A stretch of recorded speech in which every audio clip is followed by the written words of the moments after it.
नमस्कार, Lakshyansh coaching classes के इस यूट्यूब सेक्शन पर आप सभी को स्वागत है। और देख सकते हैं जैसा कि आप लोग पोस्ट मैट्रिक स्कॉलरशिप छत्तीसगढ़ शासन का यहाँ पर स्टार्ट हो गया है, रजिस्ट्रेशन स्टार्ट हो चुके हैं आज 28 नवंबर से। अभी जानकारी आई है और सबसे पहले वीडियो आप सभी को चैनल के माध्यम से दे रहा हूँ। इसी तरह अपडेट आप सभी को लगातार मिलता रहेगा, लेकिन चैनल को सब्सक्राइब कर लीजिए इसके लिए। साथ ही इन सभी ग्रुप के माध्यम से आपको विभिन्न सरकारी जॉब्स के, नौकरियों के, तैयारियों के पूरे पीडीएफ्स और सभी चीज़ें उपलब्ध कराई जाती हैं। तो नीचे डिस्क्रिप्शन के लिंक के माध्यम से आप ज्वाइन कर सकते हैं। साथ ही ये मैसेज व्हाट्सअप नंबर है, जैसे ही आप मैसेज करेंगे तो आपको लिंक भी प्रोवाइड हो जाएगा।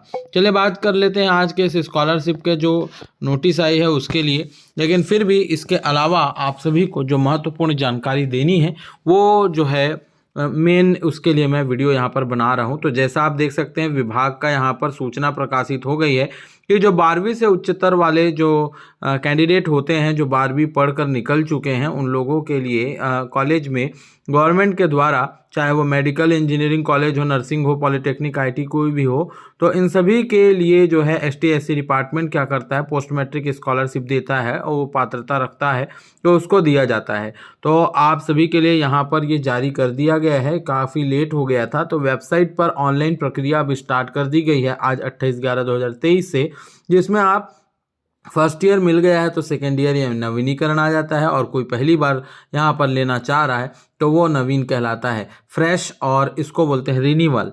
फ्रेश यानी नवीन और रिन्यूअल मतलब नवीनीकरण होता है। तो जो दोबारा भर रहे हैं वो नवीनीकरण करते हैं और पहले जो भर रहे हैं पहली बार वो नवीन कहलाता है। तो 28/11 से लगभग आपका जो एक महीना के अंदर यानी कि 30 दिसंबर 2023 तक आपको फॉर्म भरने की यहाँ पर तिथि दी जा रही है, क्योंकि विभिन्न कोर्सों के, जैसे कि आप देख सकते हैं एमएससी हो गया और बीएससी नर्सिंग हो गई, तो अभी तक इस पर एडमिशन प्रक्रियाधीन है, तो इसलिए यहाँ पर डेट जो है बढ़ा दिया गया है। वही ड्राफ्ट प्रपोजल लॉक करने की तिथि 15/12 से 20/1 तक की होगी, और वहीं सैंक्शन लॉक करके जमा करने की तिथि 24 जनवरी 2024 तक की दी गई है। फिलहाल छात्रों को यह ध्यान रखना है कि 30/12/2023 से पहले आपको फॉर्म भरना है, नहीं तो फिर पोर्टल बंद होने के बाद आप फॉर्म नहीं भर पाएंगे।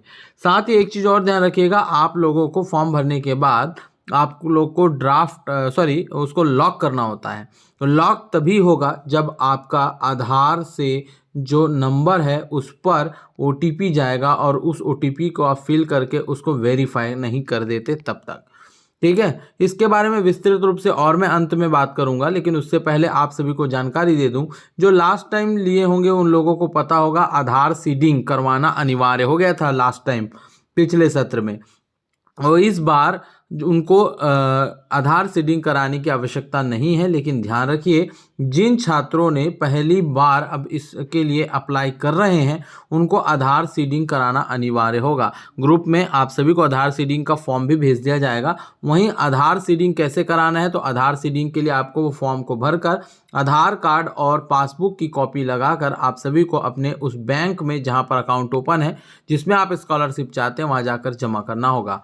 वहीं आपको एक चीज मेन जो अंत में बताने की बात कर रहा था वो यही है कि जो आपकी छात्रवृत्ति लेनी है वह आधार से लिंक मोबाइल नंबर पर जब ओटीपी होगा तब फिर वेरिफिकेशन होगा उससे। तो वेरिफिकेशन जब तक नहीं होगा तो आप लॉक नहीं कर पाएंगे। लॉक करने के बाद ही प्रिंट आउट निकलता है, सबमिशन होता है फॉर्म का। तो यहाँ पर विद्यार्थी आधार नंबर पर अपने पंजीकृत जो मोबाइल नंबर है उसकी प्रविष्टि आवेदन करते समय करना सुनिश्चित करें। कहने का अर्थ ये है, बाय द वे, एक कैंडिडेट का आधार में नंबर कुछ लिखा हुआ है जिसका लास्ट है 7281, लेकिन वह जो है जब मोबाइल नंबर उसमें ऐड कर रहे हैं तो उसका जो दूसरा नंबर था वो था 6662। तो अब इन दोनों में क्या होगा, अंतर आ जाएगा। अंतर आने की वजह से अब इसमें ओटीपी जनरेट नहीं होगा।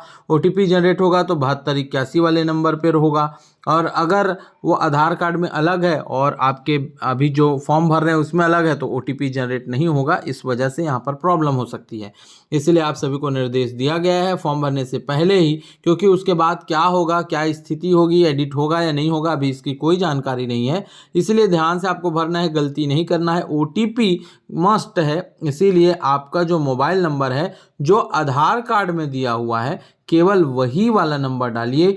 अगर आधार कार्ड में दिया हुआ नंबर आपका गुम हो गया है या ख़राब हो गया है या मोबाइल नंबर है ही नहीं आपके पास, या ऐसा है जो अभी चल ही नहीं रहा, तो आधार कार्ड में आपको मोबाइल नंबर को चेंज कराने की सुविधा गवर्नमेंट के द्वारा दी जाती है।